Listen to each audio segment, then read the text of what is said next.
எத்தனை பேர் இதுக்கு வெயிட் பண்ணிட்டு இருக்கீங்கன்னு தெரியல. கண்டிப்பாக நான் ஈகர்லியாக வெயிட் பண்ணிட்டு இருக்கேன். என்ன அப்படின்னு பார்த்தீங்கன்னா, நம்ம கூலி படத்தில் தேர்ட் சிங்கிள் வந்து இன்னைக்கு நைட்டு 9:30 மணிக்கு ஹைதராபாத்தில் இதை ஈவெண்ட்டாகவே கொண்டு வந்திருக்காங்க. அது மட்டும் இல்லாமல் இதில் இந்த படத்தில் நடிச்ச முக்கால்வாசி பேர் இந்த ஈவெண்ட்டில் கலந்துக்கிறாங்க. இதில் நம்ம ராக் ஸ்டார் வந்து லைவ் பர்ஃபார்மன்ஸ்லாம் நிறைய பண்ண போகிறாரு.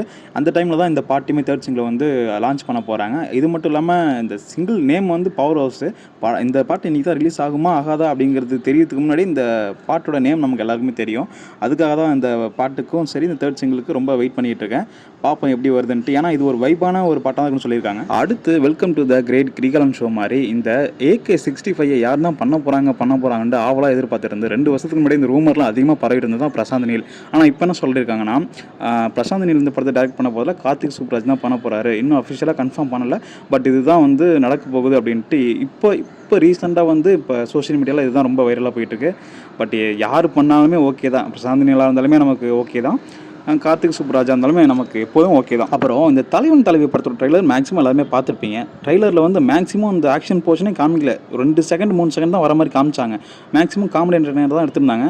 ஆனால் பட் இதில் பாருங்களேன், யூஏ சர்டிஃபிகேட் கொடுத்துருக்காங்க. ஆமாம், சென்சார் போர்டு இப்போ வந்துருச்சு. இது யூஏ சர்டிஃபிகேட் வாங்கியிருக்கு. காமெடி ப்ளஸ் ஆக்ஷன் எல்லாமே இருக்க தான் போகுது. இப்போ கொஞ்சம் இதை பாருங்களேன், இந்த இயரில் செகண்ட் ஹாஃபுக்கே வந்துட்டோம். இது வரைக்கும் எக்கச்சக்கமான படம் ரிலீஸ் ஆகிடுச்சு, எல்லா பெரிய ஆக்டருக்குமே, விஜய் தவிர. ஆனால் பட் பாருங்களேன், இது வரைக்கும் எந்த ஒரு படமும் பெரிய லெவலுக்கு ப்ராஃபிட் கொடுத்த மாதிரி தெரியல இந்த படத்தை கம்பேர் பண்ணும்போது. ஏன் அப்படி சொல்லணும்னா, இந்த படத்தோட பட்ஜெட் வந்து 7 கோடிங்க, வெறும் 7 கோடி. இந்த படத்தோட ப்ராஃபிட் அப்படின்னு பார்த்தோன்னா 90 கோடி. இப்போது நம்ம 7 கோடி ப்ளஸ் அதை டபுள் மடங்காக போட்டோம்னா வச்சுங்களேன், இப்போ 14 கோடின்னு வச்சுங்களேன். இப்போ 14 கோடி கலெக்ட் பண்ணாலே இந்த படம் வந்து அதோட 100% ப்ராஃபிட் உள்ள போயிடுச்சுன்னு அர்த்தம். 100% ப்ராஃபிட் பார்த்துக்குன்னு அர்த்தம்.